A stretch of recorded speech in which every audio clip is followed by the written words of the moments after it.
এবং G2 একটি পট system device. অনেকে এটার পটটা কীভাবে ক্লিন করতে হবে প্রপারলি তা জানে না। নর্মালি এটাতে নিক্স সল্ট ইউজ করা হয়, নিক্স সল্টের জন্য এই ডিভাইসটা। তো এটাতে দেখতেই পাচ্ছেন ট্যাঙ্কটা কালো কালো হয়ে যায় নিকোটিনের কারণে, যেটা প্রপার ওয়াশ না করলে ট্যাঙ্ক লিক, তারপর বিভিন্ন ধরনের সমস্যা হয়। এটা আজকে দেখাবো কীভাবে প্রপারলি ক্লিন করা যায়। ক্যালিবান G2-র পটটা এইভাবে প্রেস করলে খুলে যাবে। খুলে যাওয়ার পর দেন কয়েলটা আস্তে করে খুলে সাইডে রেখে দিবেন। একটি কাপে হালকা কুসুম গরম পানি, যেটাতে মনে করেন আঙ্গুল ভিজানো যাবে, সেরকম একটা কাপ ইউজ করবেন। সেই কাপে এক ট্যাঙ্ক আর মাউথের এটা কিছুক্ষণ ভিজিয়ে রাখবেন।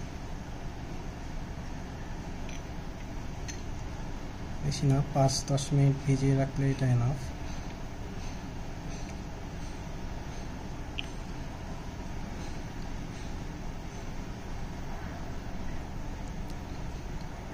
পনেরো মিনিট ভিজানোর পর সুন্দর মতো ট্যাঙ্কটিকে শুকিয়ে প্রপার ওয়েতে একবারে শুকায় নিতে হবে।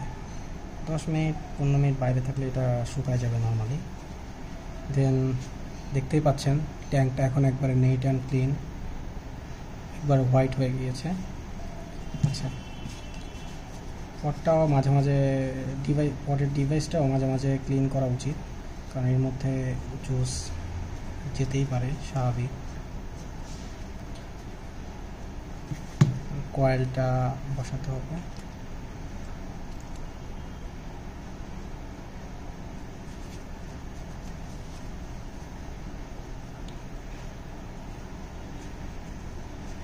কয়েলটা বসানো হয়ে গেলে এটা পটের ভিতরে এভাবে ঢুকায় নেবেন আগে।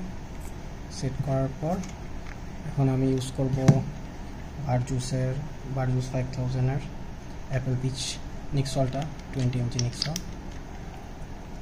একটা পারফেক্ট অ্যাপেলের ফ্লেভার দেয়। আর আপনাদের সবাইকে বলে রাখি, সবসময় নিক্স সল্ট বা যে কোনো ভেপিং ডিভাইসে জুস ইউজ করার ক্ষেত্রে অরিজিনালটা অ্যান্ড ভালো কোয়ালিটির ভালো ব্র্যান্ডের জুস ইউজ করবেন, কেননা লোকাল মার্কেটের জুস বা লোকাল জুস ইউজ করলে এটা আপনার জন্য ক্ষতি হবে অবভিয়াসলি। আমি এখন রিফিল করে নিব জুসটা।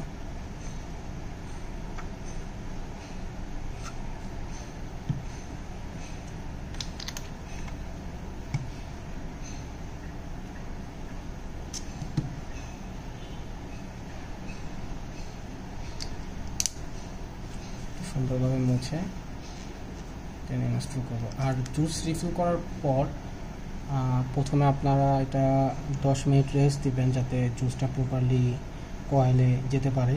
দেন আপনারা এটা পাফ নেবেন।